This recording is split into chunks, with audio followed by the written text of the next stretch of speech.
Assalamualaikum warahmatullahi wabarakatuh. Waalaikumsalam. Alhamdulillah wa syukralillah. Salatu wassalamu ala rasulillah.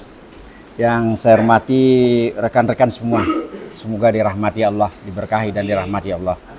Semuanya masuk surga. Amin. Alhamdulillah, bahagia dunia akhirat. Itulah yang bisa saya lakukan untuk rekan-rekan, mendoakan ya. Baik, sebelum sampai ke sini kami semalam merapat dengan Pak Kua, pengurus inti Pak Kua, menikapi fenomena-fenomena di lapangan juga. Ya. Fenomena-fenomena di lapangan, misalnya dari pengurus masjid, tolonglah Pak DMBU, Bapak Pak DMBU, supaya imam-imam ini disertifikasi lah. Kami manalah tahu imam itu sudah benar atau tidak. Jadi tolonglah disertifikasi. Karena memang di luar itu banyak juga orang-orang itu yang berani jadi imam, tapi kelihatannya menurut jamaah aja belum layak. Gitu kan? Kemudian kemarin saya juga waktu Jumat yang lalu, tidak salah saya khutbah di suatu tempat, sampai di luar saya dikejar oleh jamaah. Dia bertanya kepada saya, bagaimana menurut Pak Jul imam tadi? Itu repot juga saya jawabnya kan. Tidak ada imam tetap sini, itu jawaban saya. Maunya buat imam tetap. Kalau saya bilang buruk, jelek, nanti kan tidak enak juga kan. Banyak, beberapa hari yang lalu ada RT menemui saya. Ditemui saya di Masjid Baitur Rahman. Tolonglah imam ini disertifikasi. Imam kami di Anu itu ada masjid tertentu, tidak usah saya sebut namanya. Tak kayak apa. Gitu. Ya saya tahu tuh imam tuh, saya bilang dari dulu. Kenapa kalian pertahankan tuh? Saya bilang susah Pak ini. Nah, makanya kami minta lah dari YMBU kan gitu kan. Banyak fenomena-fenomena itu sebenarnya ya. Makanya kami rapat kemarin dengan Pak Kua. Rapat kami dengan Pak Kua, kesimpulannya gini, kita buatlah sertifikasi imam.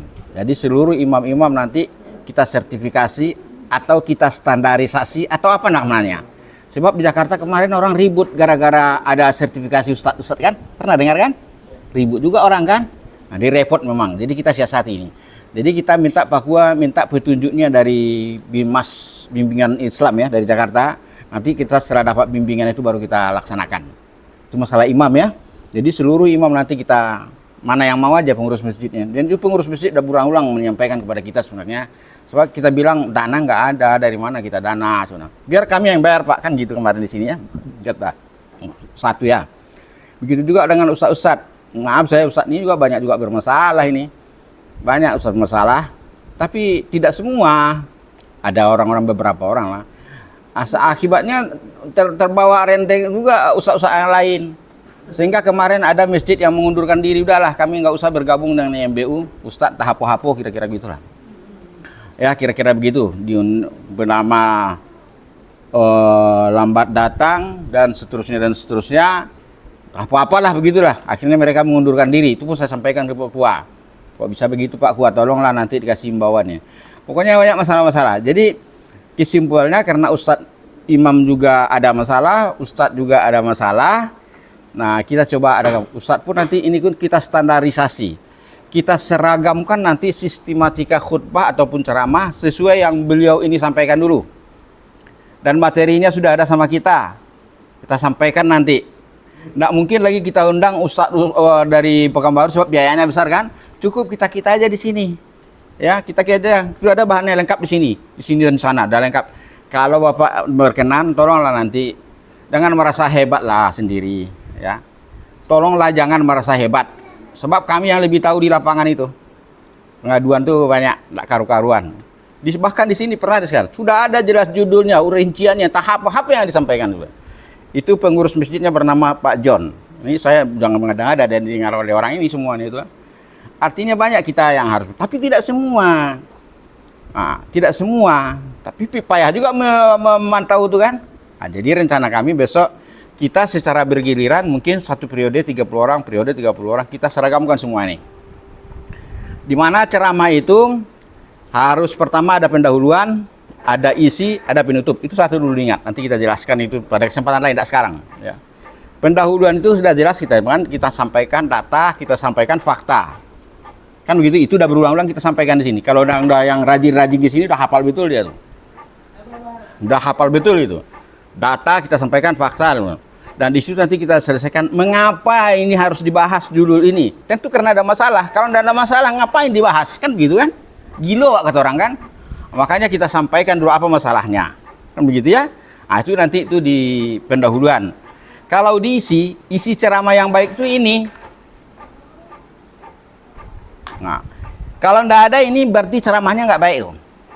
Ini seluruh ahli ini. Beliau ini yang menyampaikan, saya juga belajar. Bukan beliau, saya juga dokter, dia dokter juga. Saya juga belajar. Ya. Nah, jadi ini persoalannya kita kuasain enggak ini? Saya minta maaf, jangan kita sok pandai semua aja.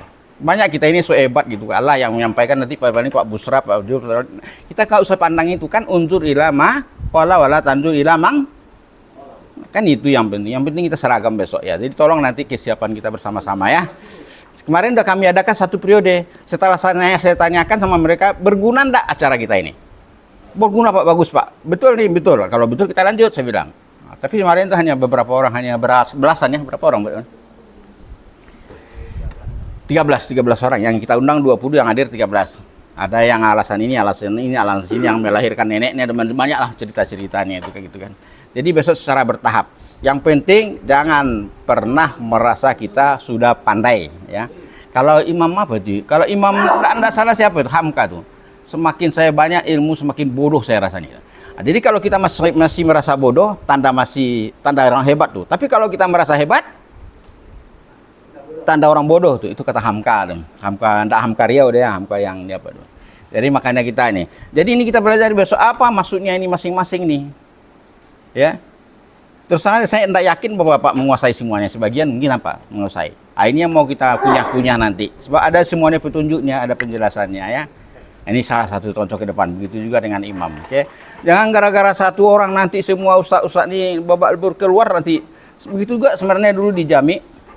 Di Jami gitu juga ada dulu. Karena ustaz yang dikirim itu ditengok hebat-hebat juga sebenarnya ustaz. Tapi menurut mereka tidak hebat. Akhirnya sampai hari ini orang itu berpisah dengan kita. Ada yang sudah rujuk. Siapa itu? Rahim. Rujuk dia setelah mengalami. Yang payahnya kan ustadz kita ini kan tidak kompak. Namanya aja ustadz nih, ustadz ya. Tapi kekompakan tidak ada. Seharusnya kalau orang udah menceraikan kita, memusuhi kita, nggak usah kita ceramah pula di situ. Ini masih ada ustadz IMBU ceramah di IMBU. Kan lucu juga tuh. Kan lucu. Jelas kita secara formal udah tidak laku orangnya IMBU. Masuk juga sendiri itu. Itu kan namanya tidak kompak. Pak Kua pun sudah saya bilang Pak Kua tuh, tapi payah juga memang. Saya minta imbauan aja tidak. Cobalah persatuan dan kesatuan saya bilang. Oke, itulah masalahnya ya. Itu. Ya malas saya ngomong tuh Pak. Malas sih. Nggak sah, kami udah cerita kemarin dengan Pak Azhar, tidak salah. Dengan Pak Azhar yang udah ini. Masalah itu ya juga. Tapi udahlah, nanti kita ke sini lagi. Nanti kita tinggalkan dulu ya. Sekarang kita masuk judul ini. Judul ini sekarang ini nih agak sulit ini. Saya terus terang katakan sulit, tapi penting. Ya, tapi penting. Sangat penting.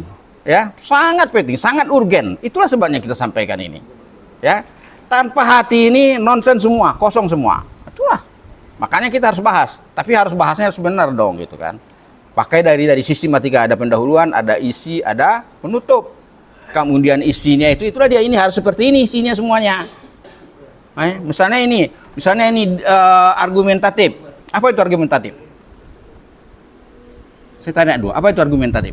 Ceramah itu harus argumentatif, baru bagus. Logis. Apa lagi? Ya? Alhamdulillah tidak ada yang benar ya. Alhamdulillah tidak ada yang benar. Semua apa yang kita katakan berdasarkan dalil. Ini dalilnya. Ini argumennya. Jangan pernah ngomong tanpa dalil. Jangan ngarang-ngarang. Itu yang pertama. Argumen. Namanya argumentatif namanya. Banyak lagi ini yang mau kita ceritakan nanti. Bertahap kita panggil. Kalau dipanggil datanglah. Nanti pokoknya seluruhnya harus ikut. Setelah kita adakan beberapa tahun tidak juga ikut. Mungkin kami lain metode lagi. Dengan Pak Kua. Ya. Lain metode lagi gitu kan. Ini jangan gara-gara seorang pula awak-awak Ustaz IMBU ini hancur nanti kan gitu kan. Yang jelas tuh di apa tadi tuh Mubarakah. Mubarakah tuh. Oke. Oke, sekarang kita masuk ke sini lah, ke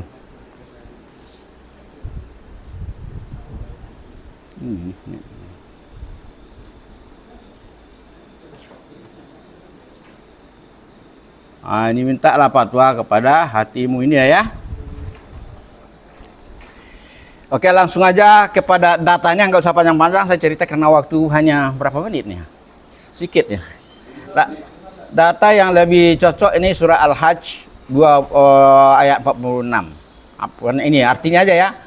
Bismillahirrahmanirrahim. Maka apakah mereka tidak berjalan di muka bumi, lalu mereka mempunyai hati, yang dengan hati itu mereka dapat memahami, atau mempunyai telinga dengan mereka dapat mendengar. Karena sesungguhnya bukanlah mata itu yang buta, tetapi hati mereka yang buta. Artinya sekarang banyak hati orang yang buta. Ya itu sebenarnya.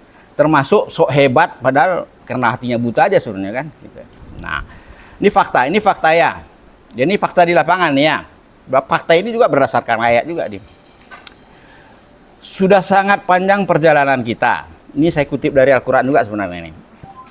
Telah banyak yang kita dengar, betul kan? Sudah sangat banyak yang kita lihat, betul kan? Sudah banyak yang kita lihat. Ini yang masalahnya. Bahkan telah banyak yang telah kita saksikan sendiri, betul kan? Yang kita dengar, kita baca, misalnya musibah-musibah pada nabi-nabi terdahulu kan banyak. Kita udah baca itu kan? Banyak yang sudah kita baca, kita dengar. Seperti kaum Nabi Nuh tenggelam banyak kan? Kemudian kaum Ad, Samud, kaum Ibrahim, ini Al-Quran semua nih.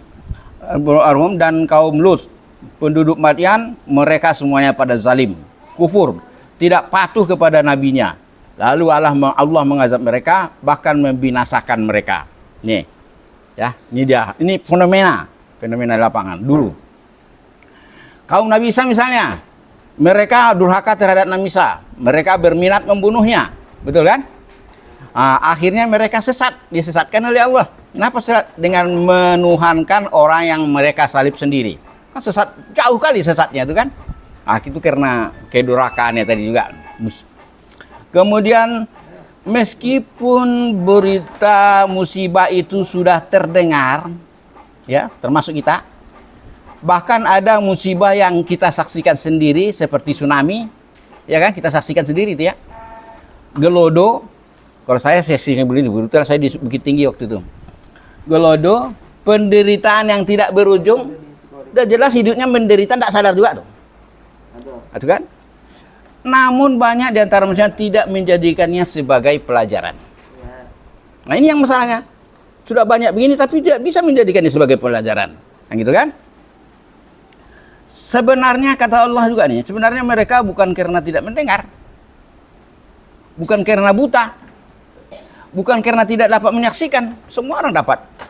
Akan tetapi mata hati yang terdapat dalam dada atau sodri sudah buta. Itulah masalahnya. Jadi banyak hati orang sudah buta. Ini masalah, seharusnya kan tidak gitu kan. Pertanyaannya, bagaimana supaya mata hati itu dapat melihat, mata hati dapat berfungsi? Jawabannya, mintalah fatwa kepada hati. Jadi kan nampak runutnya itu dari atas sampai bawah kan runut itu. Bukan asal ngomong gitu-gitu aja kan gitu kan. Nah, itu maksudnya. Itu kronologis namanya itu. Jawabannya mintalah fatwa pada hati masing-masing. Sebelum berbuat, konsultasi. Pertimbangkan dulu dengan hati. Bukankah Allah telah mengingatkan kita? Maka dabul fuadu ma. Kita mungkin hafal semua tuh ayatnya. Ya. Hati itu tidak pernah berbohong. Oleh sebab itu, ini hati sebelum berbuat, kira-kira begitu ya. Tapi itu datanya, tapi faktanya nggak seperti itu. Jadi terjadilah kesenjangan antara data dan fakta, antara desain dan desolen, kayak gitu. Sehubungan dengan itulah kita perlu mengenal hati, mengkaji ulang fungsi hati atau kalb. Jadi kita sampaikan alasan mengapa ini harus kita bahas. Itu dia permasalahannya. Nah itu di latar belakangnya. Nanti boleh dipersingkat. Nah, sekarang mengenal hati. Apa sesungguhnya hati itu? Hakikat hati itu apa? Definisi hati. Hati adalah terjemahan dari qalb yang berarti jantung. Ya, secara fisik atau jasmani kalbu adalah jantung. Ya, secara batin adalah rohani. Kita harus argumentatif. Artinya ini jangan saya ngomong sepertinya dan tidak ada dasar. Apa dasarnya? Ini dasarnya. Apa nih? Itu dasarnya. Jadi satu kalimat kita ngomong, ini dasarnya. Langsung muncul di situ kan, nampak itu kan? Nah, itu dasarnya kira-kira. Itu yang dimaksud dengan argumentatif tadi. Oke. Hati secara fisik, jantung atau liver katanya. Hati secara batin, rohani atau spiritual. Jadi dua nih, secara jasmani, secara batin. Ya. Kalbu atau hati atau jantung adalah anggota tubuh yang bertanggung jawab atas respon. Tadi ada bilang bertanggung jawab, sudah nyambung tadi kan. Dia hati ini bertanggung jawab untuk merespon seluruh yang ada di luar diri kita. Itu tanggung jawab hati itu. Misalnya pengaruh seburuk apapun, dia yang menaring nanti. Akan terkendali dengan hati, semua akan terkendali dengan hati. Perasaan juga nanti yang mengontrol itu adalah hati. Seperti sedih, bahagia, khawatir, dan lain. Dengan perkasa, hati bisa menetralisir keresauan, kesedihan, kesemua-semua bisa dinetralisir oleh hati. Itulah luar biasanya hati ini. Luar biasa hati itu sebenarnya. Kemudian hati ini juga di dalamnya terdapat aktivitas berpikir. Jadi hati itu tugasnya untuk berpikir.